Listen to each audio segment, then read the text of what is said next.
Going to give people another minute or so to join the space. It's always a bit slow starting these breakfast times. Um, but yeah, great to have a bunch of you here.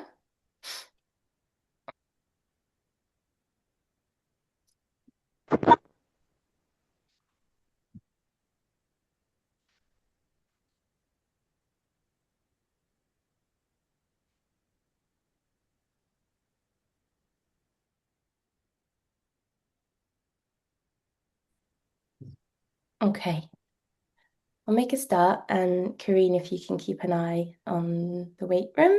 Thank you. So welcome everyone.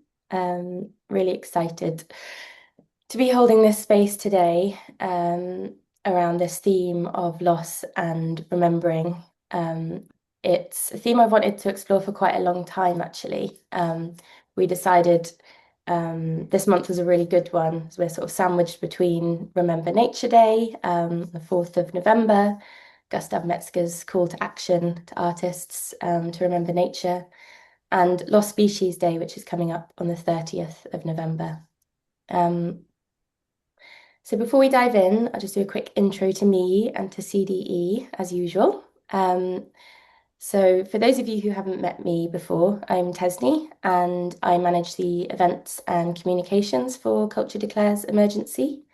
I split my time between Bristol and Black Mountains in Mid Wales. And outside of my role with CDE, I'm involved in quite a lot of community food growing and herbalism projects, and I'm a freelance writer. And I'll just quickly hand over to Karine, who's our national coordinator, to show her face and say hello. Good morning, everyone. So I'm Karine, the National Coordinator for CD, and I've started just over 2 months ago. And so in my role, I'm working really closely with a team. There's lots of people behind the scenes of CD, lots of volunteers, highly dedicated, working to carry this organization, to see where it's positioning itself more strategically to have the greatest impact today in terms of what we need to continue to tackle the Earth crisis.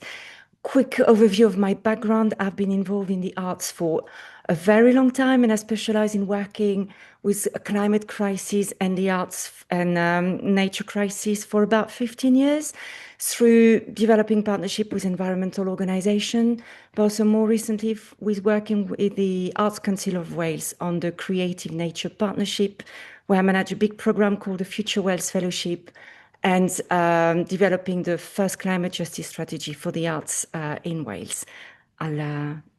Yeah, in a nutshell, that's me. Thanks, Karine. Great. And for anyone that's new to Culture Declares Emergency, we normally have quite a few new faces at these gatherings. Yeah, we're a movement of artists, researchers, culture workers, heritage workers, designers, the list goes on. Organizations and cultural institutions as well, who have declared a climate and ecological emergency, and through creative practice have committed to telling truths about the injustices at the heart of the Earth crisis, to taking care of our communities, and to inspire and activate change. And if you haven't already done so, we'd strongly encourage you to declare. You can do that on our website. It's a very cathartic, powerful process, and you can sign up to our collective declaration, or you can adapt and write your own declaration to your particular practice and context. And we've got lots of resources to support you in your journey of declaration. These breakfasts, we're running them every month now.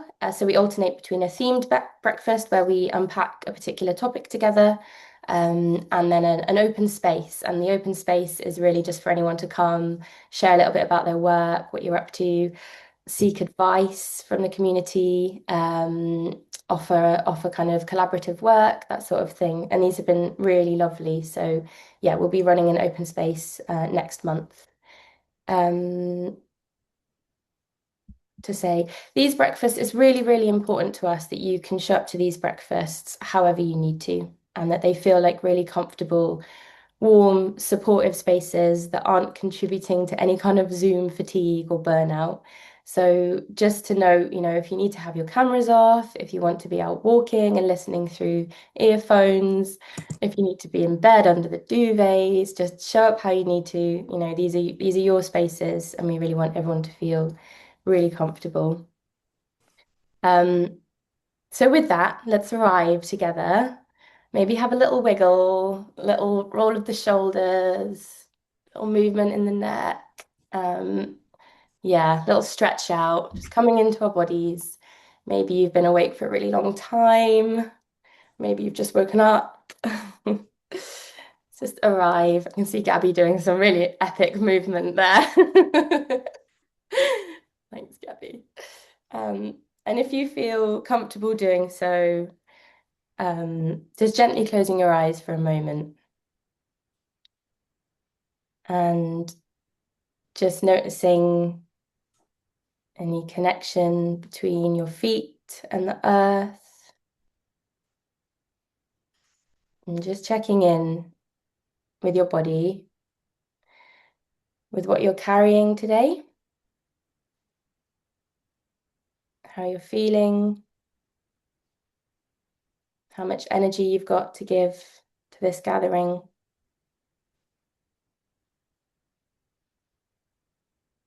And I want to welcome every one of you and every part of you, however you need to show up today, whether you're feeling open and collaborative and excited, or insular, a little anxious, quiet. However you're feeling, just give yourself permission. And in your own time, we'll take a breath to arrive in the space together. Just a deep inhale and exhale.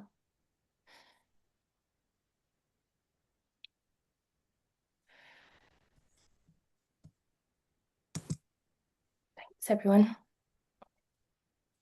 So I normally start these sessions by breaking us into little groups so everyone can have a chance to introduce themselves to a couple of people and have a little chat.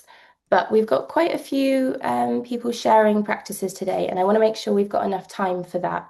So I'm not going to do the small breakout groups this morning, but we will end with a big open discussion, so we'll all have a chance to introduce yourself. And we are holding our open spaces quite regularly now, so that's another chance to come along and introduce yourself and connect. Um, so just quickly on this theme, we're exploring loss and remembering. And of course, entangled with these themes is grief.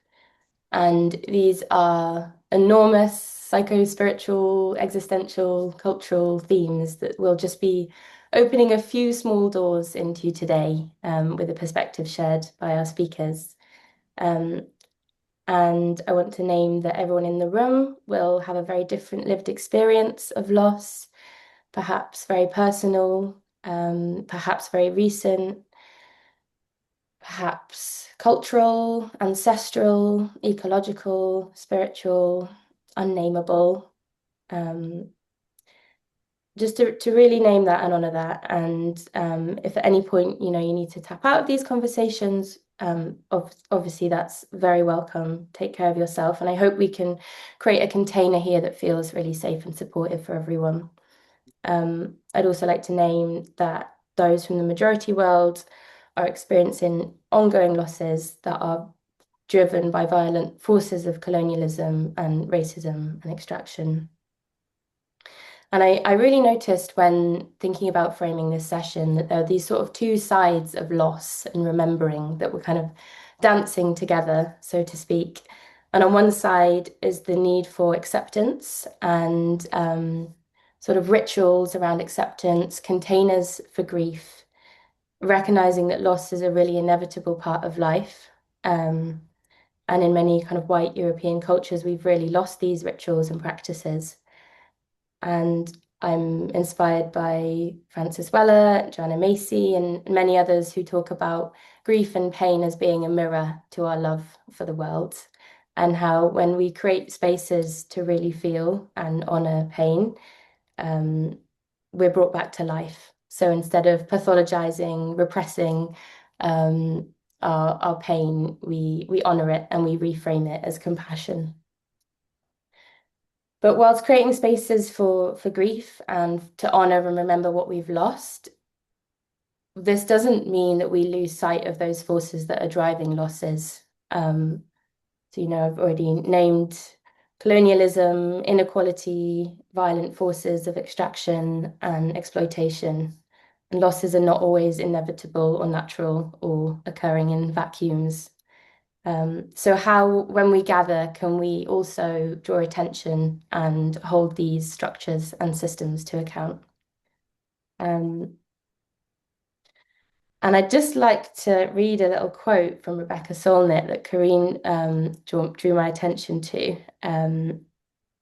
which I think is, where have I put it? Here we go. So this is from No Straight Road Takes You There.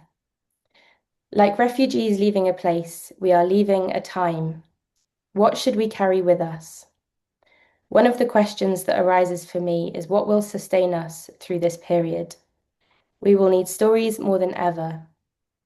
Those of us alive in this time must become the holders of the baselines, and future generations must pick up these stories when we lay them down, our journey done. If we cannot remember how things were, we cannot endeavor to restore what has been broken. And thank you, Karine, for sharing that with me. Okay, so let's hear from our wonderful artists. Just a small request to those sharing, if you could share your pronouns and a quick visual description of yourself before speaking. And Percy, we'll hear from you first.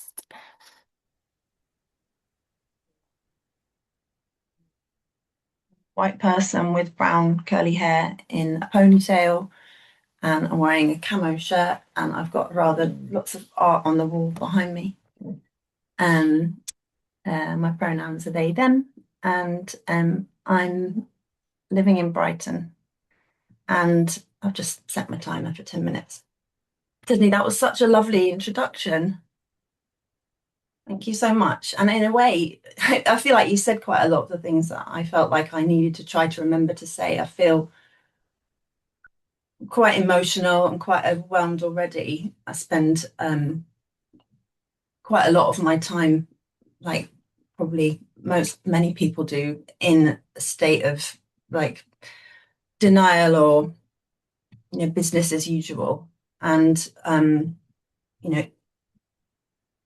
this month and this week leading up to Lost Species Day, a lot of the feelings that end up being dampened down a lot of the time, I can feel them, coming up very powerfully this morning, just in your company, all of you. And it's so lovely to see people here who I recognise and have worked with, allies of Lost Species Day, advocates for the project and for ecological abundance, and remembering dear friends that I've connected with over the years. So yeah. Yeah, there's a lot to say about Lost Species Day, and I don't, it's the sort of thing I could kind of go on about for an hour, probably quite happily. So I sort of need to give myself permission to fail as I try to tell the story of it, and for it to be imperfectly told, and an imperfect project that's miraculously and also inevitably, I think, still going on. It kind of came into it started actually at this time of year after the COP 15 in Copenhagen, when I had wanted feelings of futility, frustration that are also familiar now, and sort of despair around the COP process were at the forefront. And there was no way, it felt like a sort of closed entity where you had to be a certain type of young, able-bodied activist to go and be in a kind of dialectic with the machinery of power, and the way that the arguments were taking place seemed to replicate and perpetuate the systems of power. And there wasn't any sense of the emotion, the loss, the devastation. It wasn't evident in the sort of discourses. And yet, of course, it was something that people were feeling in their bodies and their bones. And a few months after that, the Conservative government in the UK got back into power, and there was a climate vigil outside the Houses of Parliament that in May 2010, and some friends and I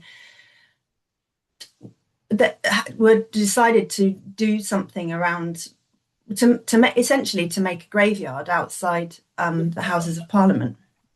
So I'll just show you some photos, just a couple. I'll just share my screen now. It was an all-night vigil, and I need to be able to pause this. And all sorts of people came and sat around these lanterns. They had the names of extinct species on them. And from that, a kind of door opened into making work around loss and remembrance, and sort of juxtaposing it with the accelerating tempo of change and due to capitalism.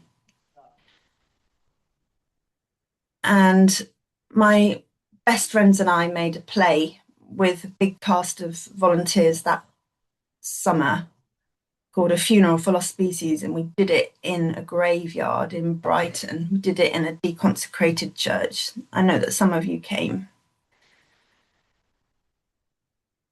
We got lots of volunteer artists to make shrines and memorials, to do sort of the research of learning about species, cultures, knowledge systems that have been erased, and to pay their respects through their creative work and set them up in a graveyard. This is that was the elephant bird. This is part of a series dedicated to extinct amphibians.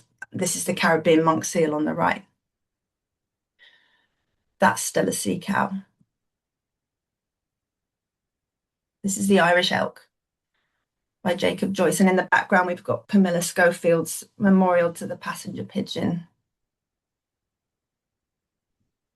And a lot of these artists participated in the play as actors as well. The graveyard was full of ghosts, the ghosts of the people who'd been implied in or around at the times of these extinctions.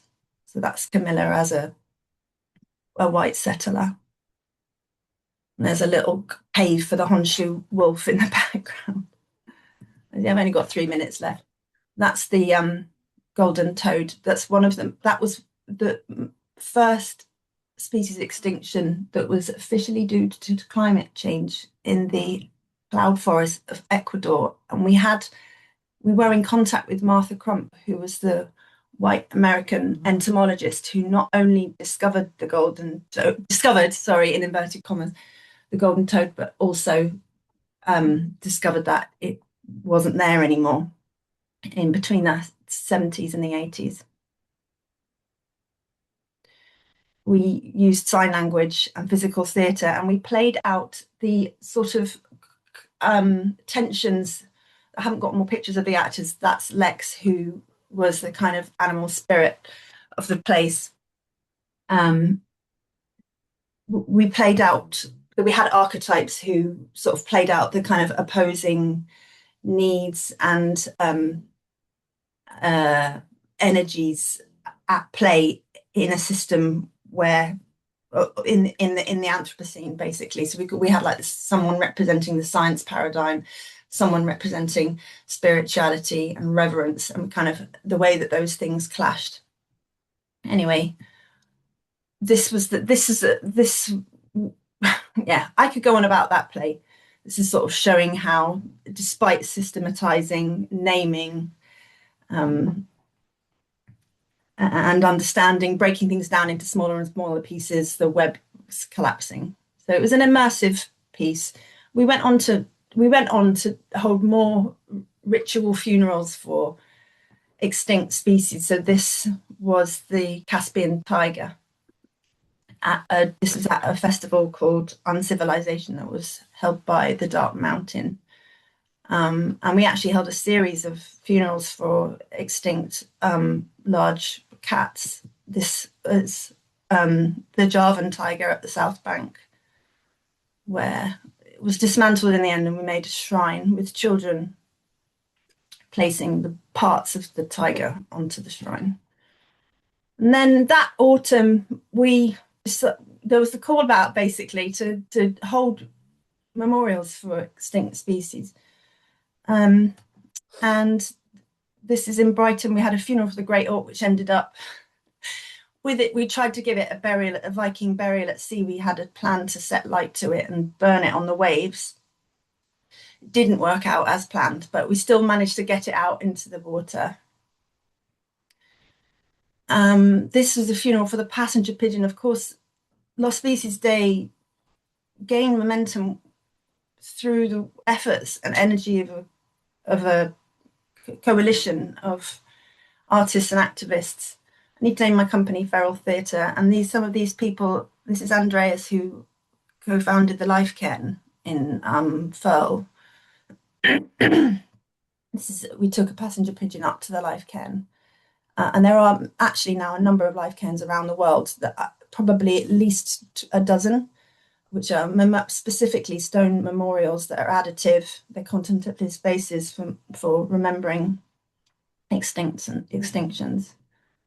And then around the world, I've got loads of photos. Around the world, people were kind of getting on board. There were museums. This is a museum curator with a child and their parent looking at a passenger pigeon in Montreal.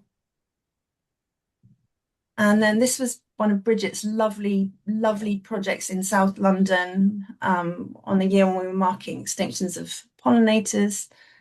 Bridget put wings on the back of a bench and encouraged people to come and think. It was a very sort of participatory, the invitation is for people to do whatever they want. So it might be that people have a dinner, or light a candle, or go for a walk, or it might be that it's something that's more specifically activist. This was a procession for pollinators that happened in the US with Megan Hollingsworth, who's a US-based advocate for the project. She was Extinction Witness. And over the years, the project changed from marking specific species and endlings and those kind of very sort of clarion narratives into something that was felt more complicated as we tried to integrate what we were learning about intersectionality and social justice and injustice and racism and power into the way that we told stories. And it arguably made it harder for some people to engage and easier for other people to engage. And we got a lot of inspiration from some amazing feminist and decolonial scholars, activists and artists. This is quite an iconic image that Emily did. The project was written about by Britt Ray, who's a science communicator, in her book Generation Dread. And this is an artist's interpretation of a Lost Species Day procession. That's in Edinburgh. That's the procession for the extinct Steller sea cow. It was burnt. There's a lot of the things that I've done have had 3 parts to the rituals. There's the preliminal, the liminal, and the postliminal. During the pandemic, we moved online, and thanks to the amazing and much missed arts organisation, Onca, where I was very lucky to work for a long time. We secured Arts Council funding. We were able to commission and pay artists to share what they do and what they know and how they see. And we had did some amazing programming and brought together activists and thinkers from around the world. You know, these people are in the States and Nigeria, Canada, the UK, talking about intergenerational solidarity. We work with the Australia-based collective who were marking the extinction of the smooth handfish. And that's it really. I've got lots of pictures of extinct and endangered species, but I don't need to do that. I think I've overrun anyway. I let myself do that because I knew that Julia wasn't coming. We don't have a theme this year. The project's been at a low ebb. Onca closed down. There's no funding for it at this point, but there are still people holding events in a range of places around the world. And I think I want to encourage any of you here, and I know that lots of you already mark it, and it means a lot, and the way that you've engaged has shaped the project so far. It's still emerging, it's still evolving. Please get involved and make the most of having space like that that comes round again and again to stay with the trouble. And I'll leave it at that.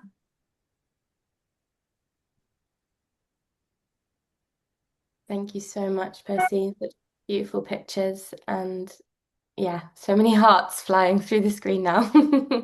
So yeah, Lost Species Day, 30th of November, a few days' time. And if you want to share in the chat, yeah, where you are and ideas that people in this space might have, perhaps there's possible collaborations that could happen. Yeah.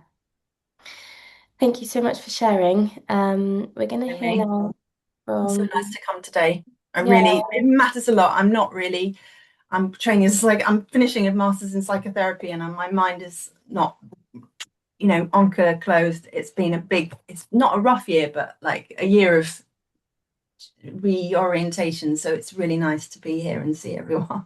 yeah, big Meet you personally. transitional. Yeah. Pardon? Big transitional time, and it's so important that we come back into community, isn't it, in these moments and It just is. It really is. So really value it. And I'm so happy and excited to hear from the other artists as well. And I have to go in about 20 minutes, so I will just disappear quietly. So we're going to hear now from Young Suk if you are ready to share. I know that you've got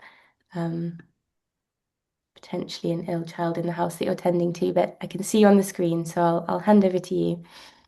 Thank you, Tasni, and thank you, Percy, for beautiful sharing. I am Youngsuk, and my pronoun is she, her, and I have a black hair. I'm wearing black clothes and thick framed eyeglasses. And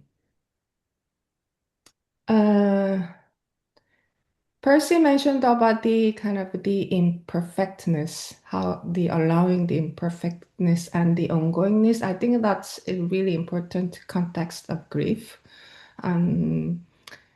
Because I found the grief is the process. You cannot just rush. You always need to be in the process, and therefore, also the emotional depository and the reaction and activation of emotion is sometimes hard to describe and rationalize. So therefore, the imperfectness is always something lingering. And Percy, you work across kind of species. I think my practice is more around the sites and sites of extraction, sites of damage, and communities impacted by it. So yeah, I'm gonna start sharing my slide.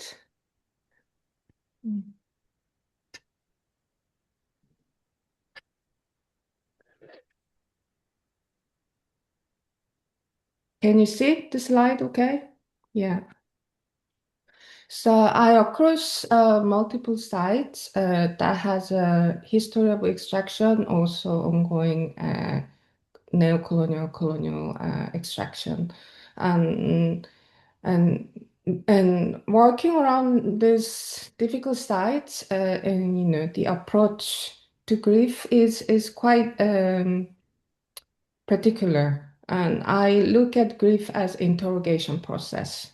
And obviously, there's an immense amount of sadness and, the mourning over the loss. But I also think it's important to recognize the repeating structural violent conditions. So I'm looking at kind of a inner grief, especially the witnessing process around loss. I'm looking at it as a social political autopsy process. What is the pattern of the loss? What is the pattern of violence, environmental violence that repeats again and again across different parts of the planet?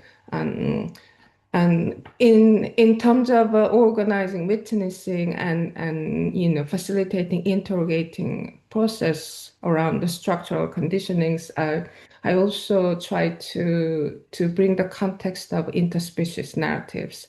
And the way I'm doing it is obviously, the way to allow the unknownness and imperfectness and ongoingness, as I mentioned. And I think also coming to the site uh, without ego, with a kind of humility. I cannot understand the immense sedimentation of ecological trauma and how the land and the community, interspecies community within the land went through it's coming to the land or bodies of water without ego, without agenda.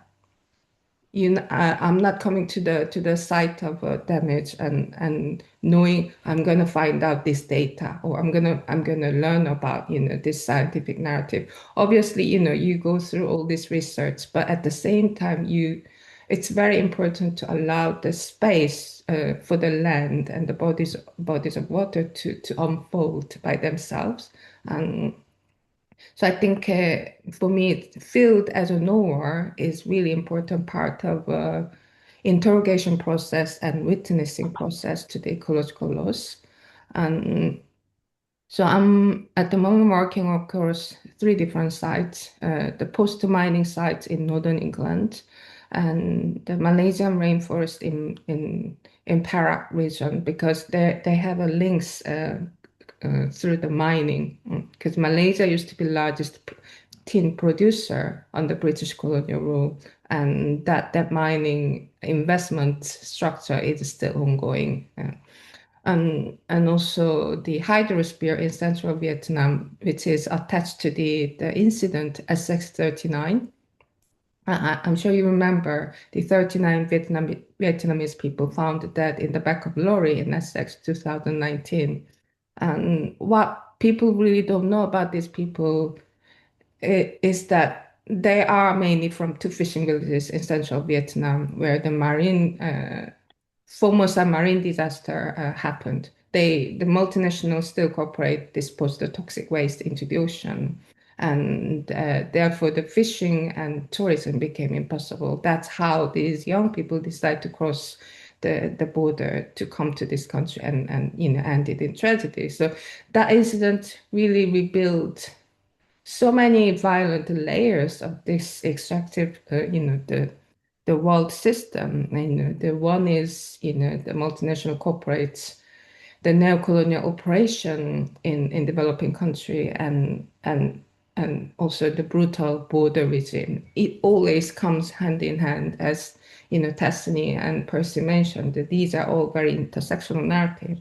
So I'm kind of weaving these sides, and also transnationality has become really important, context in terms of ecological loss, because land, mountains, and rivers, that they're not working around the national borders. It doesn't make sense. You build the solidarity around ecological loss. You cannot just work on the kind of cultural narrative or national borders.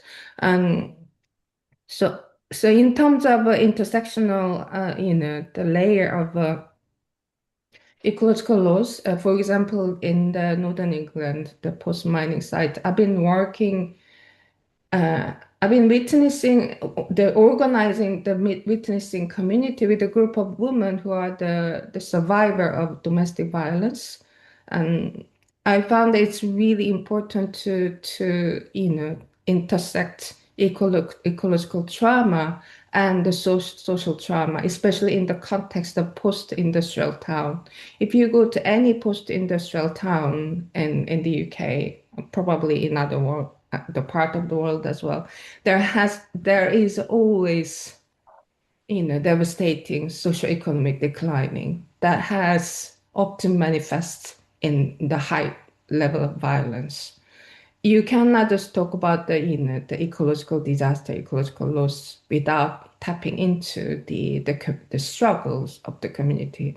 So the project around post mining site in northern England is about intersecting this social trauma and ecological trauma by witnessing in a community with this woman, and we've been working since 2021, and and then it took a while, 3 years, to get to the point what we want to do together with this land, how we want to grieve over this land.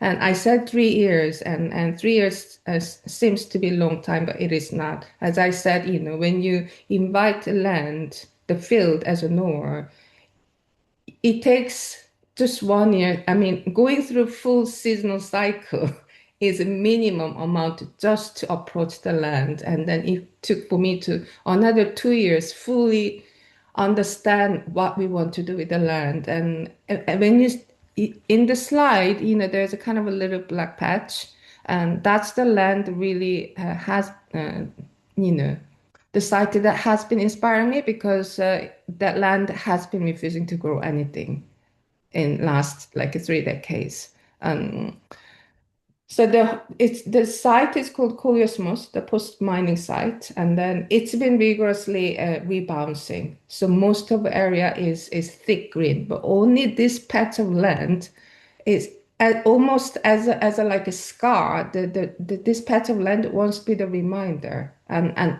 saying the land is still in the process of grief.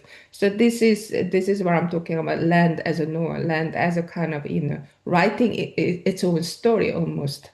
And then after 3 years of time, I realized that the reed bed is it has been always around as a witnessing community as well. So we started working with the reed bed annually and through the cutting ritual. So this is the kind of the first cycle of cutting, and it also came with a 3 years kind of full cycle cutting plan. So next Saturday we're going to do second cutting ritual, and then the 2026 we're going to come around the third and the last cycle of cutting for the first full cycle. So that's kind of also something I really want to talk about, the scale of time when you work around the ecological loss. And time is so important, because grief is process. There is no end. It's not like A to Z journey. It always spiraling, process. And the witnessing is so important to understand the weight of loss. And but then, since 2020, when, the point I started centering all my practice around, the ecological loss, and I also found it quite emotionally difficult to be in the space, and especially after first field trip to Malaysia, after witnessing just the immense and complex layers of the environmental destruction and extraction. Yeah, I fell into the deep depression at some point, and then I realized, I was even offered to take kind of therapy session by the commissioning the one of the funders, and then I sat with that idea. I mean, therapy is a useful tool, but then I realized, I really need to find the community who can understand this kind of, emotional heaviness, and and and and therefore I founded foreshadowing. I wanted to create platform to hold the space together with the eco grief practitioner, and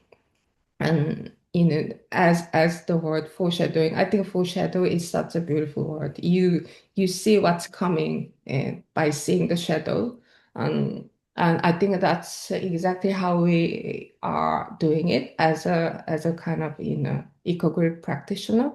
And so this is kind of envisioning board. When I founded foreshadowing, I wanted to tap into a few different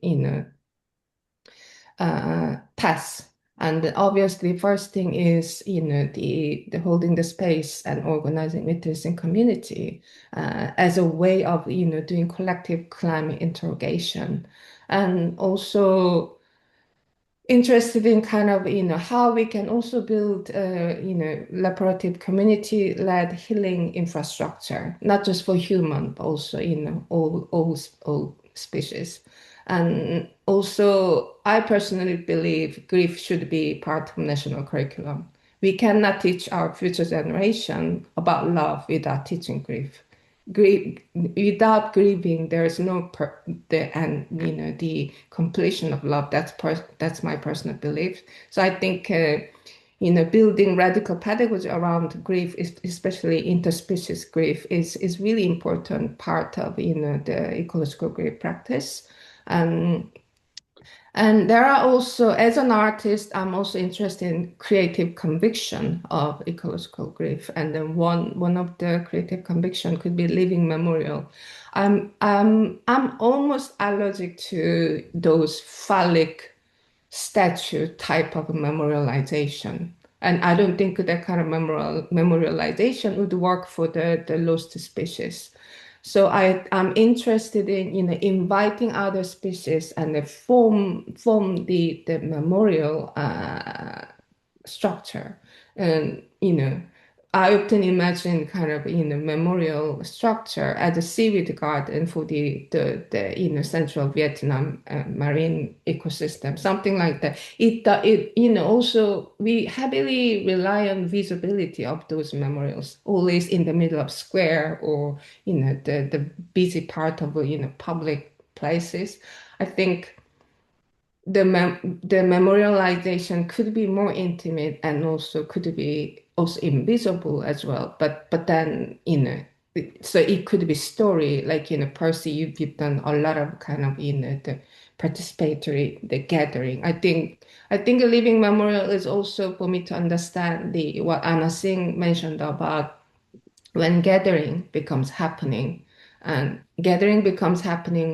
the boundary between the self and others becomes blurred, therefore contaminated. I think I love that the kind of the analogy of contamination and blurring the border and self and others, and in this case, human and non-humans as well. And so I think a living memorial is one of the concepts I'm really exploring. So the example I showed you about the Northern England post-mining site is in a way for me the how I've been kind of convicting this idea of a living memorial as well. Yeah, and then one other kind of important narrative is political spirituality. Oftentimes, it's not convincing argument or evidence-based narrative that moves people's heart. I think uh, also inviting the field as a knower, with the humble, with the humility. I think spirituality has been really important pillar of my practice as well, and I always write in my bio, I run my life in a five directional system, taking mountain as fifth direction above, east, west, and south, north. I think it's important to to acknowledge it. There are so many things is inaudible and unseen and we will never know in our lifetime. I think that kind of humbleness and humility always ends in the space of spirituality. And when you come to the space as a collective, there's always magical thing happen. And also there's always something the land and the bodies of water reveal through that channel. Yeah. And as part so for shadowing, we have many members from different parts of the world. And Wendy Sia, who's been dedicating her life in Malaysia rainforest, and then Linle working around the Saigon River in Vietnam. And Hannah is one of our members. So I think, yeah, it's kind of a good leeway to pass to Hannah. Thank you so much, Young-suk. Yeah, Hannah, we'd love to hear from you now. Hello, everyone. Thank you so much for having me here. It's really lovely, and I feel kind of already kind of nourished and held in the loveliest way, because of course doing this work is really hard, and it's it's I'm tired. I don't know if you guys are tired, but I'm tired. I'm Hannah. I use she, her pronouns. I've got long brown hair. I'm wearing glasses, and I am today I'm in the Greenpeace offices, so I've got plants behind me. I will share my. I don't know why it's always so hard to share a screen. Doesn't matter how many times you do it. Yeah. So I'll start my timer. Yeah, my practice is broad, I suppose. I'm a creative practitioner. I have been working around environmental activism and climate justice for maybe just over 18 years. I've been at Greenpeace for nearly 18 years, and my role there is art and activism, an art and activism specialist. So I kind of work on direct actions, but with a real focus on creativity. And a lot of the time that looks like working with artists that are not Greenpeace, and some of the time it looks like me taking the role of artist inside the project.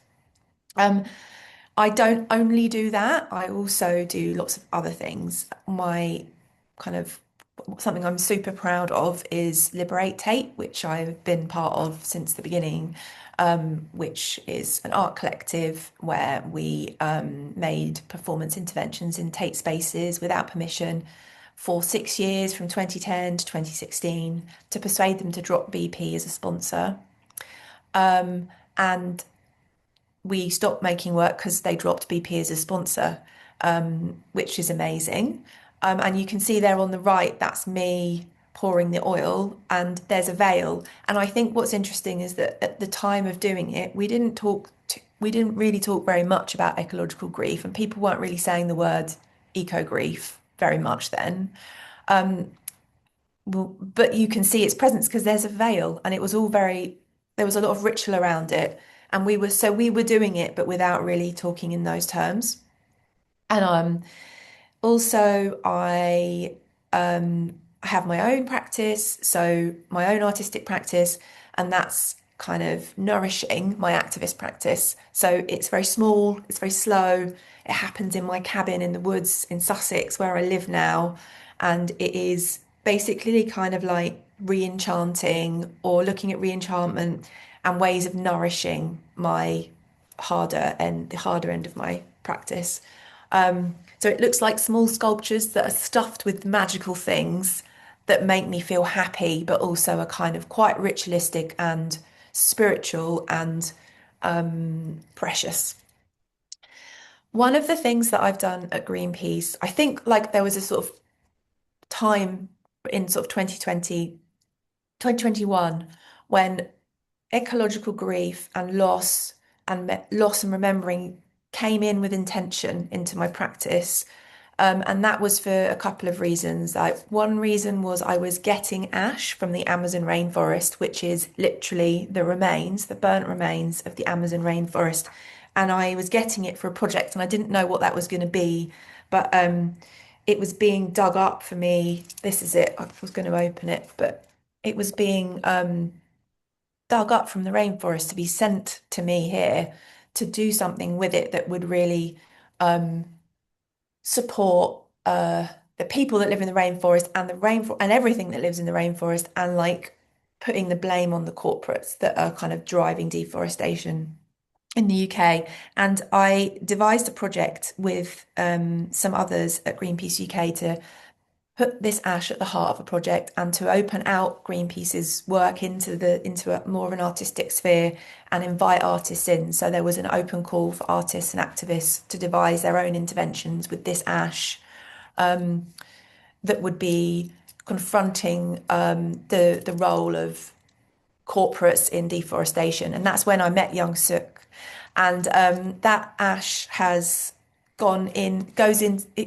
it went into the projects that were commissioned from that process, but it's also gone into like all of my sculptures, little pieces of it.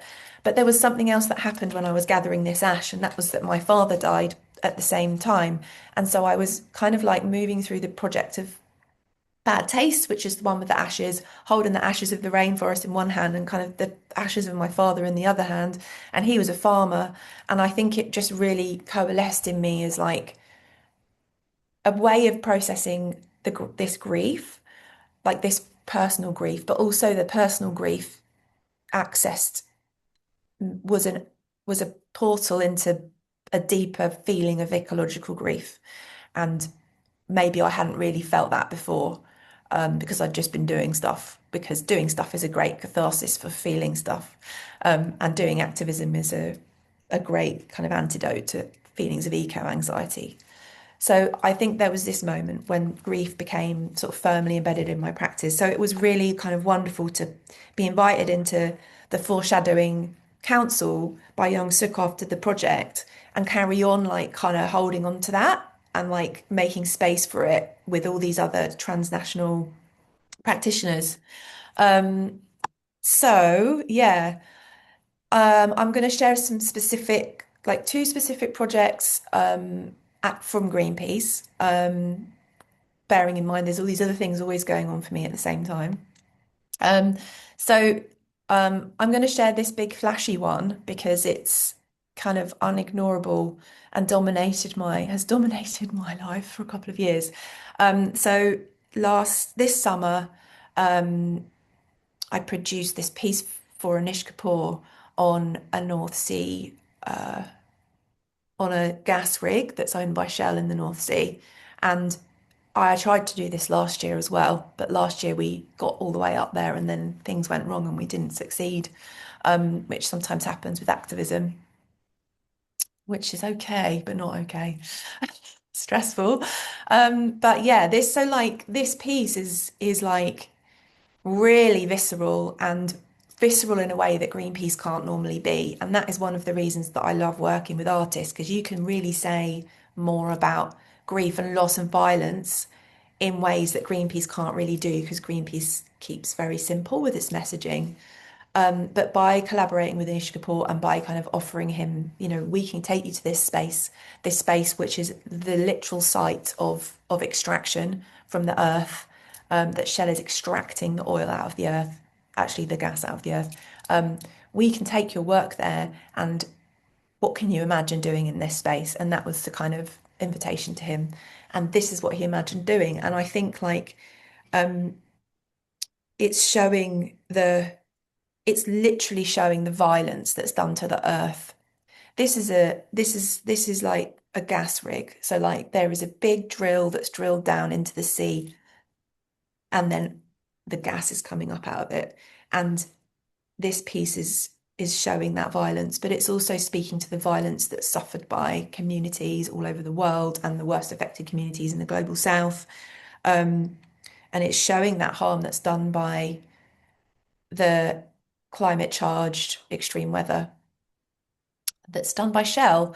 And so I think like, yeah, it's not it's a big flashy thing, and it had a lot of, I'm sure you saw it all over everything, which is unusual for anything to have that kind of impact. And it's really violent, literally blood. And yeah, it's a gut punch. And I think when you're thinking about loss and remembering, it is a gut punch. Yeah, not a gentle thing. So here it is. Then my other project that I wanted to share specifically was a more gentle thing and much more kind of like connected in with human beings, real human beings that I talked to and met and worked with. And this project was devised in collaboration with my Greenpeace colleagues in the Philippines and in collaboration with communities in the Philippines that they were already in touch with and having relationships, mostly the communities from the islands and the people who are every year, multiple times a year, having their homes destroyed by typhoons and extreme weather that is climate charged, which is caused by Shell and the other big polluters. Um, and and so what was really beautiful about this project was the way that this collaborative transnational way of working that we devised, which is not normal for Greenpeace to do, really. And it slows us down. Greenpeace likes to be very quick and just get things done and just get to the point. And this was like a proper slowing down. And it was very enjoyable and it brought a lot of joy into this process of handling these damaged belongings. But it brought in like understandings of what's important culturally in the Philippines and in the UK to the Philippines, and it built up this sense of solidarity and taking this action together. So it started with a proposal that was coordinated by Greenpeace International, where they wanted to ship climate damaged, like extreme weather damaged, flooded belongings. They called it debris to different offices around the world. So offices in different global north countries were sort of teamed up with offices from global south countries and shipped containers of this that they called debris. We there was a kind of like invitation to just dump it outside Shell or other big climate. What we have in the UK is Shell, so that's what we do. But like in like Italy, they did any. Um, so like to dump this debris that's come from people's homes outside the offices or block the offices or use it in anger, essentially. Um, but through our conversations with our colleagues in the Philippines, what we discovered was that they didn't like the term debris, that these were belongings, that these were objects of memory, that they are lost, they represent remembering, and they're precious things, they're treasures. And so we treated them really carefully, and we didn't just dump anything. We after kind of a long process, we figured out that what we needed to do was treasure these things, put them in cases, in glass cases, and we needed to use that to blockade Shell with. So we put them all around the building of Shell, which is on the South Bank, just down from the Tate. And we filled the cases up with water, and then we smashed the glass to show that we were at a breaking point, to show that the people in the Philippines were at a breaking point. And then like the water and the glass like gushed out everywhere, and then we swept the glass into the doorways of Shell because it was their mess to deal with. And we've kind of carried on. We brought a couple of people from the Philippines came over to do this work with us, putting their own belongings in position on plinths outside Shell. And we have carried on working with them. We're now supporting. There's a kind of an ongoing relationship. There's a case that 67 claimants in the Philippines are bringing against Shell, which is for Odette, which is being coordinated by Uplift in the UK. And it's an ongoing project, an ongoing relationship. And I'll just show you one, but it kind of like shows you it's a memorial of sorts I think. But I just also wanted to show you like something quite specific because as just to finish, because Jeff, my friend in the Philippines, he recently sent me this video. He was in the middle of a typhoon, and he took a video and sent it to me. The typhoon just out the window.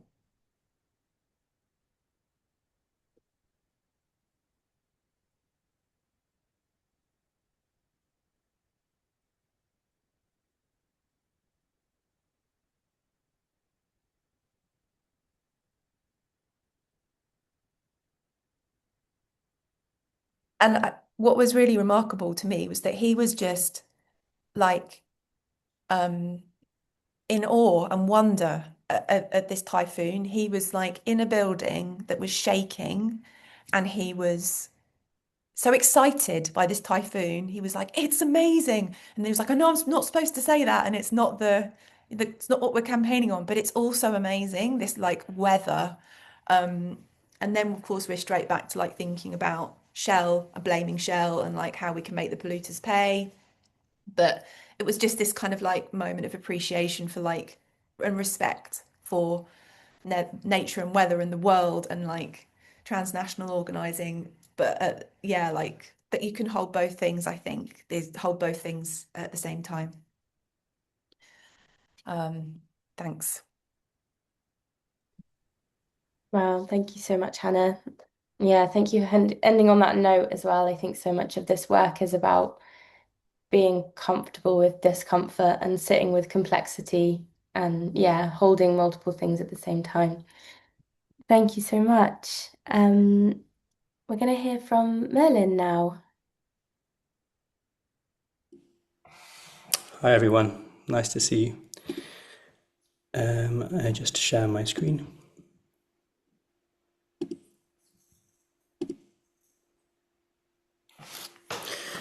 Yeah, interesting to hear all these presentations, very diverse. Thank you. I'm Merlin. I'm a nature-focused musician and cultural producer. I have mostly European heritage. I'm wearing a very cliche jumper for our field. It's a woolen jumper, grey and white. I grew up in Orkney, which is in the north of Scotland. That's me holding a goat that I was probably forced to eat. And I grew up on a little farm without electricity, and I was home educated, inverted commas, and didn't go to school till I was in my early teens. So I spent a lot of my time outdoors, and there was one sound that was completely omnipresent growing up, and that's the sound of the curlew, which I hope is familiar to some people. It actually migrates to many places too, so you might have heard it in the winter. If you don't live in the UK, I'm going to give you a very quick blast of the curlew. This is one of my recordings.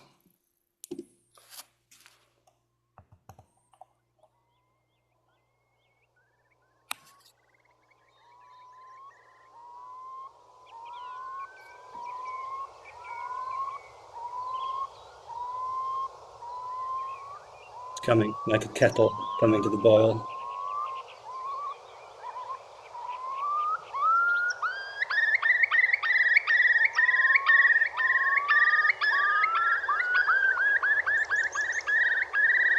So that's the incredible sound of the curlew, and that was pretty much the soundtrack to my whole childhood.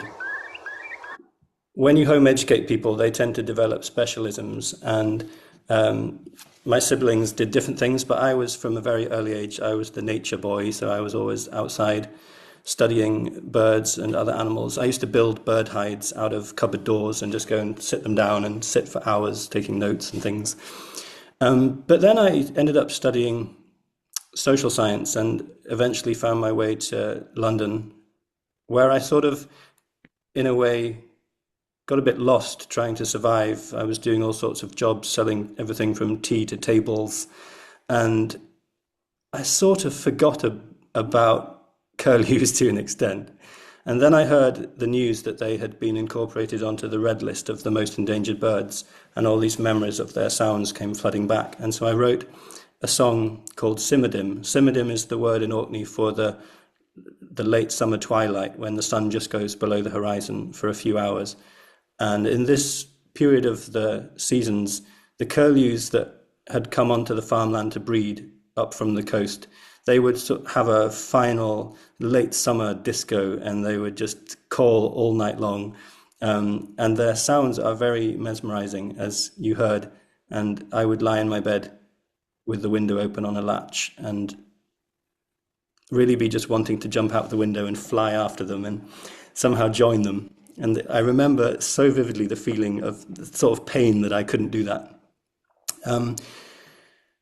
So those were the memories that inspired this song. In the process of writing the song, I really went down a rabbit hole with exploring all of the folklore and the cultural significance of curlews, which ended up being so much deeper than I had ever realized. And because curlew numbers have crashed by between about 70 and 80% is the estimate since the 1990s in the UK, so we're talking about a very significant loss, I was inspired to try and assemble other musicians for this cause. So that led to an album project, a charity album project called Simadim Curlew Sounds. That's the cover on the right, with beautiful illustrations by an artist and former RSPB worker called Tara Okon. I reached out to the RSPB, which, if you don't know, is the UK's biggest nature charity, and I very naively asked them for quite a bit of money to assemble other artists, create songs connected to curlews, and use that album to raise money. And I must have got really lucky because they said yes, and that was the beginning of many different types of work for me.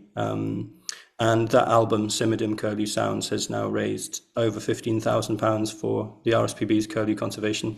And on the album, there's lots of artists, lots of genres. I really believe very strongly that responses to environmental issues need to come from all corners of the music industry. So there's jazz, there's electronic music, there's folk music, there's contemporary classical, there's all sorts, including from people as well known as David Gray, the singer-songwriter, award-winning singer-songwriter. So that was really a very important project for me, Simadim Curlew Sounds. And storytelling is really crucial. I mean, I've just told a story, I guess, going back to my childhood. And storytelling is so important to capture attention and to foster empathy and care. And then when you've got people's focus and you've got their hearts, then you can start giving information and people will absorb that information. Storytelling is something that has been a big part of another project that I'm involved with now. It's called The Last Scream, and it's one of the projects of Earth Sonic, which is a project which tells the story of climate change and biodiversity loss through music. It's part of the charity In Place of War. And The Last Scream is an ongoing project where we're releasing music which samples the sounds of extinct, critically endangered, and also potentially in the future, newly discovered species. This is very fascinating because a lot of these species have been extinct for many decades, but we have the recordings. And so we can sort of bring them back to life in a song. This is the Atitlan grebe, which only ever lived on a little lake in Guatemala, Lake Atitlan. And this is the last recording of it that was recorded in 1963 by a biologist called Anne Labastille, an amazing pioneering American ecologist who worked specifically on this bird. LNS catalog number 943.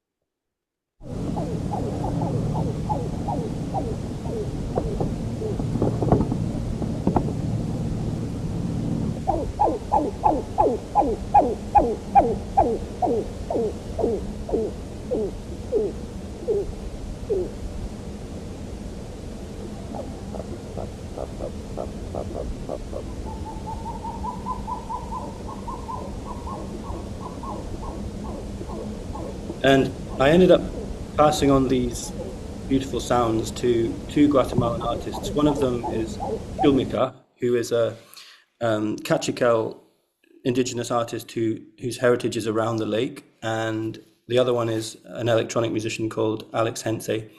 And Chumika ended up asking various elders about their memories of this bird, and then some of their recollections of it fed their way into the song. And this is the final piece of music, which I guess it ended up being developed around the rhythmic qualities of the bird call.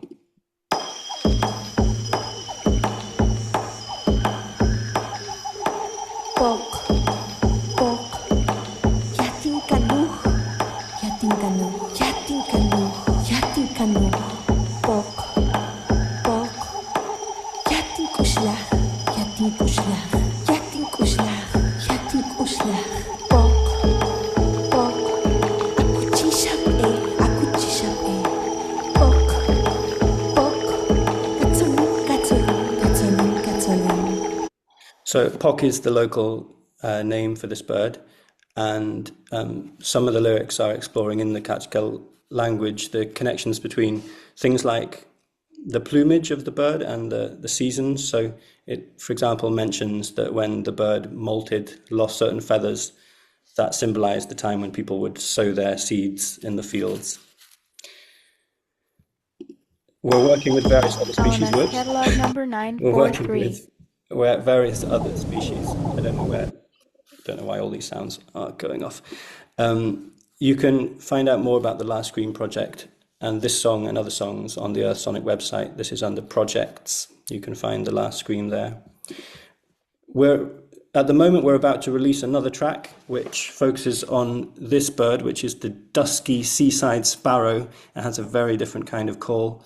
And it's coming out in just a few weeks. It features the musician Owen Spafford, and as well as the musician, the dusky seaside sparrow. And one of the really interesting things that happens when you study extinctions carefully is you realize that in almost all cases, extinctions happen because of a perfect storm of reasons. We often oversimplify, and in the arts, we are particularly guilty of oversimplifying reasons and causality. So we often think it's only climate change, but actually normally it's a whole host of things. In the case of the previous species, the Atitlan grebe, this is a very simplified version of its extinction. But first of all, some people dropped some large bass, these fish, from a helicopter into the lake. They were trying to encourage industrial fishing, not industrial fishing. They were trying to encourage people to go and fish in this lake, tourism and things like that. So that totally decimated a lot of the other species that the grebe depended on. And then there was a massive earthquake. Once they'd got those fish under control, there was a huge natural disaster and the waters fell significantly. And then finally, there was basically a civil war in Guatemala in the early 90s, late 80s. And that was the final straw because the conservationists couldn't work there. And when Anne Labastille returned, the final grebes had passed away. The story of the dusky seaside sparrow extinction is even more bizarre in a way. They were living at this very specific location in Florida. And then in the 30s and 40s, the Kennedy Space Center started being built exactly where they lived. So NASA came in and they started to build this space center. But they realized there were so many mosquitoes that their workers couldn't function really. There were just vast clouds of mosquitoes. So as people did back in the 60s, they just dropped an absolute shed load of DDT on this place, killing a lot of mosquitoes, but also polluting the environment. And they drained the swamps and they flooded other parts of the habitat. And then in the late 80s, there were only 5 birds left, but all of them were bros. They were all males. Bad luck. And so Disney World Florida came on board and bizarrely tried to save them. They tried to do some captive breeding. But by this time, the males were just so ancient and they had no success with that. And the final male died in the late 80s. So again, it's quite complex, often the stories of extinction. And studying extinction and telling these stories can really help to draw out all of the interconnections. And we talk about climate so much, but we don't talk about biodiversity loss anywhere near as much, and we really should. And specifically, we should talk about the connections between the two. So for these two species, they didn't go extinct because of climate change, but they went extinct for reasons which are driving climate change now, and which will potentially result in climate change being a major factor in extinction in the future. Because at the moment, it's not one of the major factors. It's about 15 to 20%, maybe approximately, of the cause of most extinctions. But that's going to become a much bigger problem in future. I'm telling you these things because I think the arts needs to be much better at science. It's one of the weaknesses of our industry, and keeping perspective and also being accurate is really important. We talk about extinction and loss like it's something new, but 99% of all species that have ever lived are extinct, approximately. Extinction is basically normal. And at the same time, we are almost certainly entering a sixth mass extinction at the moment. So we're going through a mass extinction, and that's far from ideal. And we certainly need to be doing as much as we can to address the challenges that we need to address in order to maintain biodiversity into the future. And storytelling often involves the past, but a really important part of protecting against future loss, I believe, is celebrating the present and what we have.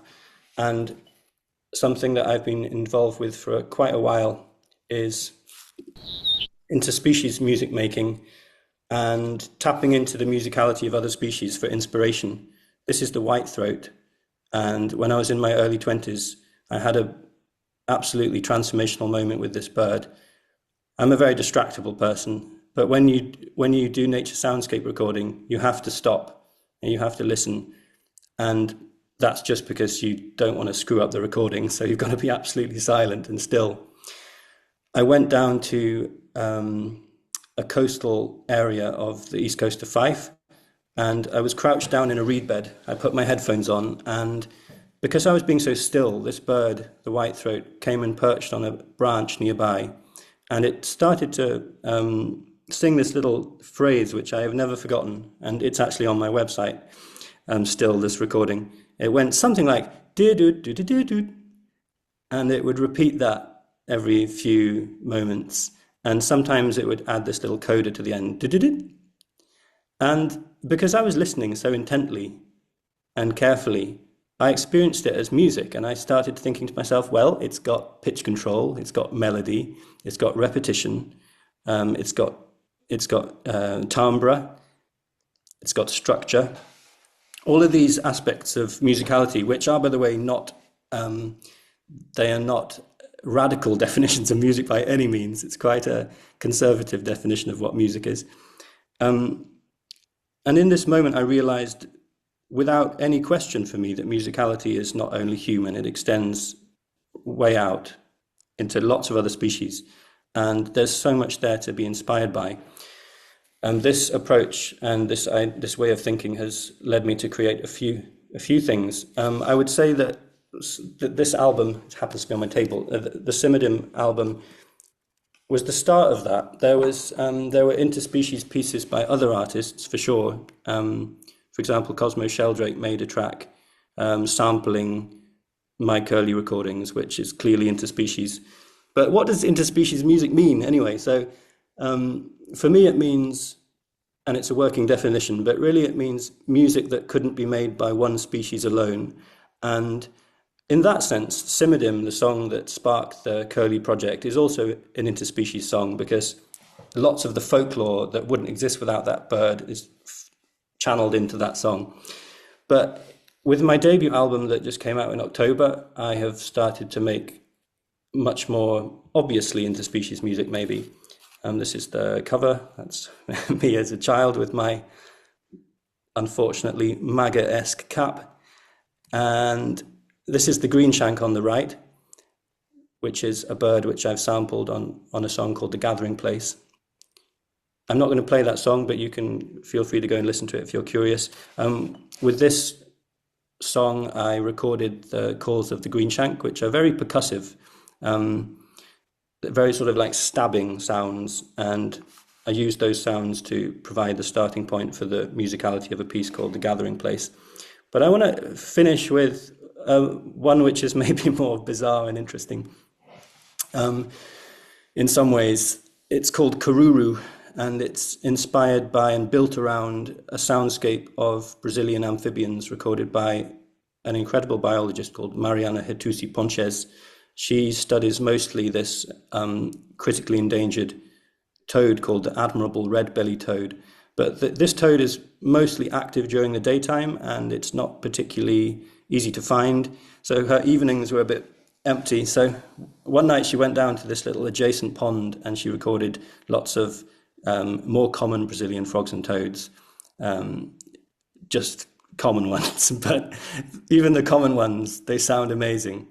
And the first time I heard this soundscape recording, I couldn't believe it wasn't edited or somehow composed because it's so musical. I spoke to her at some length over Zoom and she explained her work and she explained how this soundscape had come about. Basically, she'd gone down to the pond with a headlamp on at night. She'd disturbed them. And then the bravest one, because, you know, they're competing for mates and territories and this kind of thing, the bravest one then started up. The bravest one is a frog that she calls the Formula One frog. You'll understand why in a moment. And then the other frogs and toads that were a bit more timid, they eventually became brave enough to call. And so you've got this sort of crescendo of amphibian sounds. And the melody that came to me was just based around some of their sounds and some of the musicality of the noises that they're making. And the lyrics are mostly based on Mariana's words, really, her comments and some location names and things like that. I'm sure that I don't have time to play all of this, but hopefully this has whetted your appetite for interspecies music making and given you a bit of hope and perspective, and I hope you enjoyed it. Here is Karuru.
Someone was here before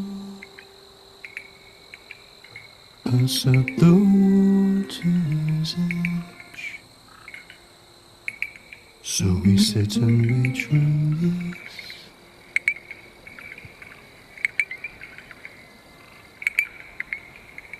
Emerging from the reefs, the night is waking up, dreaming patterns that repeat. Fork river tosses turns, the pond is patient still.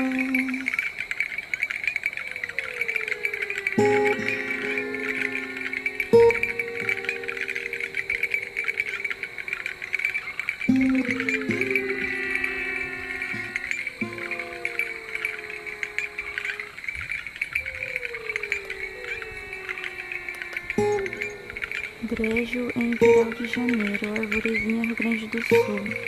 Dia 14/8, aproximadamente 20 horas e 30 minutos, horário de Brasília.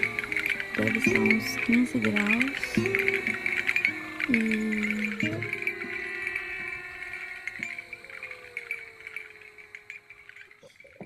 I thought you were going to stop me, Tesney, but anyway, thanks for listening. Thanks, Merlin. Oh no, Cass, I've just seen your message that you haven't been able to hear the sounds. Have other people been able to hear? Oh, really? Oh, good. Everyone You else could, has okay, heard. good. No, it's fine. That was yeah, such a beautiful way to close this session. I think, yeah, thank you for bringing sound into this. It's so evocative, the power of sounds. They just take us to places. I grew up on the west coast of Wales, and yeah, kind of the sounds of the seabirds. Thank you, Merlin. Really beautiful. We've got only a few minutes left. I had a feeling we'd be squeezing in quite a lot today, and I try to end with a bit more of an open discussion because I'm sure everyone in this space has lots to share and questions and things that they'd like to ask. But we're just not going to have time today, I'm afraid. But we do, like I said, we do hold an open space now, every other month. And this really is just like an hour and a half of unscheduled, no agenda. So perfect opportunity to come and share and ask for advice, bring questions, share your projects.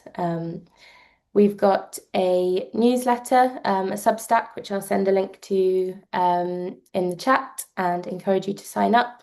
I write that every month and we'll be sharing upcoming events in there along with updates from within our community. So work that our declarers are up to, opportunities to collaborate, and also a big roundup of opportunities for funding if we come across them, or call outs or residencies, that sort of thing. So yeah, useful one to sign up to. Yeah, it's been really beautiful. I do just want to quickly honor so Julia, who couldn't be with us today as her mum is ill. And perhaps Karine, you could just give a very quick summary of her work, and we'll share a link to her report, as it's really, yeah, it's really kind of raw and necessary work that she does with here we go. Thank you, Karine. I'll pass over to you. I don't know if I can do justice to Julia's work in that length of time, but I know her work really well because she was one of the fellow artists that came through the Future Worlds Fellowships. I worked with her through 16 months while she was developing a creative inquiry on the theme of connection to nature. And the perspective she brought was from Llanelli, a post-industrial town where the steel industry was really, really strong. And it's through the story of a father that she was really interested in looking into, because he was a steel worker himself, but he was spending his whole time not wanting to add to more damage to nature that the industry was working for and was providing his livelihood was causing. So he spent his whole time caring for nature, rescuing animals, and she really wanted to bring that perspective in.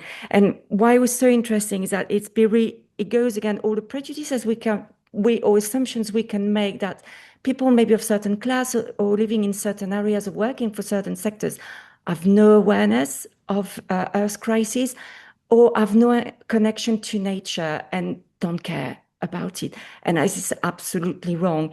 But where grief became a really, really important part of her inquiry is that it's a realization as well as why space isn't made for grief. And that tension she explores there, that people are yearning and feel guilty about yearning for an industry, but that provided them with a livelihood, with a sense of purpose, of identity, was part of the very fabric of their society and community and who they were. So once that was gone, what was left? Regeneration project after regeneration project with no consultation of these people. Decisions were made for their own good, but with no input of their own knowledge or input at all. The result is a green space, a green desert. There's no nature there. It's quite shocking. There's no acknowledgement of the heritage of what was once there, but there's no place for nature as well. It's so controlled. It's just absolutely horrible. But through a process using theatre, giving them a voice, making space for grief, they started to come up with imagining the future as caring for nature. that she didn't tell them that was the thing to do, but by exploring their connection to nature and made room for grief, that's what they came up with. So it's very poor representation of the depths of her work, but it's kind of, I hope, showing why grief was so important and why art can play such a unique role in making room for imagination and caring for nature. Thank you, Corinne. So I gave you the impossible task of summarizing such complex, unfiltered